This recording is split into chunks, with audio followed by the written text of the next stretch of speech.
I'm going to say something right now that might make some people upset, but it needs to be said. Your dog's problems aren't special. Now, what do I mean by that? Well, that's what we're going to talk about next.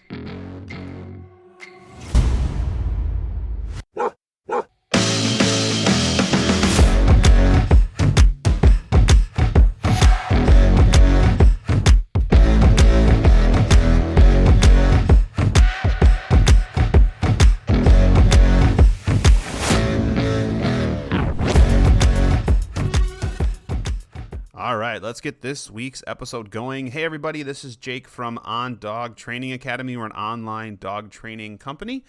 We've got a course out that's called Welcome Home. It's an awesome starter course for anyone that's got a new dog and needs some help. We also do one-on-ones through virtual lessons, so definitely check out ondogtrainingacademy.com. All right, enough of that. Let's go ahead, and we're going to be diving into this week's episode pretty quick, and I actually don't think this is going to be that long of an episode, but I feel like it needs to be said because we deal a lot with clients that seem to think that the issues they're having with their dogs are like this foreign thing, or that they're the only one suffering or having their dog suffer from whatever issue it might be. And I just want to talk today a little bit about that. You know, when you have a dog, and we've had dogs in the past that have had their own set of problems. Our first Malinois we had, Cato, he was dog reactive, specifically male dog reactive. And there were times with him where we're working him and we just felt alone, right? Like we felt like nobody else understands what we're going through. And it was really sad, but it was also very isolating. You know, like you want to ask people for help, but you just don't think people are going to understand. And so we did a lot of that work on our own. Yeah, we read some books and we did some things, but we did a lot of that work. And I actually would say my wife, I give her a lot of credit for this. She did a lot of the work on her own. And he did get better to where he would be more neutral to male dogs, so we could take him and show him and do different things with him, and he was safe. But the process of getting to where he was to where he finished was sometimes, it was a stressful path, but it was also a path that was sort of lonely.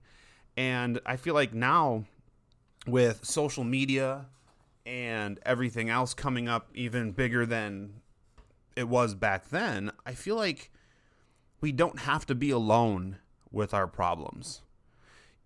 There's somebody out there who is going through what you're going through and possibly worse. And I'm not just talking about dog aggression. It could be anxiety. It could be dogs that are overly excited. It could be dogs that are fearful. It could be dogs who have to eat a special diet, who are it's very strict. It could be dogs with allergies. Literally anything that your dog is going through, or that you're going through with your dog, you're not alone in it. We've dealt with dogs often who have a family that splits up, and the dog is dealing with that. We've had clients who had a past dog or a sibling dog, or whatever you'd call it, a family dog, pass away, and the other dog has to deal with that. Like, there's so many different things out there that you're never alone. And whether it's you jump on Facebook, so like right now, you can't see this, but I have my phone on me. I will type in anxiety, dog anxiety here. So let me type in dog anxiety. And I got 3 pages on Facebook. One's called Dog Anxiety. That's helpful. That's got 2,800 members. And it has 3 posts a day. So it's active. There's also one called Find Dog Living. And that looks like they talk about anxiety there a lot. That's got 10,000 members. And then another one that specifically says Dog Separation Anxiety Support Group. And that's got 9.6 thousand members, 8 posts a day. Just that quick little search told me that if you have a dog that has anxiety, you're not alone. And I need to be careful with what I say, because I'm not saying you should join these groups and then do everything that everybody else is doing. I definitely believe you should talk to professionals if you're dealing with certain issues. You know, like if you were to contact me, I can promise you I've dealt a lot with dogs with aggression, anxiety. I mean, you name it, we've probably dealt with it, and we'll have things that we can help as a solution for you. But these groups, if anything, whether you join them or not, should be proof that there's other people going through the shit too. And sometimes these support groups are just really nice to just talk to people and be like, here's what my dog's doing. And because sometimes, you know, with our own dogs, we can get at a loss of what to do. And you go on these pages and you're like, these people have been through it too. They've been through the struggle, and you might see some success stories that give you hope. You know, you just need to understand you're not alone. And what kind of brought this up, as weird as this might sound, is my wife and I were watching a webinar. And when you watch these webinars, they're motivating, right? They give you these ideas and things to do when you sort of feel like you're in a rut, you don't know what to do, or you're trying to come up with new ideas or whatever, and you're just hitting a wall, and you just feel like maybe your normal group of people just maybe wouldn't understand or couldn't help you. Then you go to like a webinar, and it's just this motivating thing, and it makes you feel like, look, there's people out there that are struggling in the same ways we're struggling. And that's what I want. That's the message of today's podcast. It's going to be short, but there are people out there that are struggling or that understand whatever it is you're going through with your dog. And there's a lot of people willing to help, whether it's trainers or people online. I'm careful on what advice I take online, just because we know how truthful and untruthful social media can be. But at the very least, get into some of these groups and just talk to people. Or don't even join the group and don't even talk. Just scroll through. What you're going to leave that group going is, oh, damn, these people have it worse than me. As mean as that sounds, if you have let's say you have a dog who has some anxiety, wants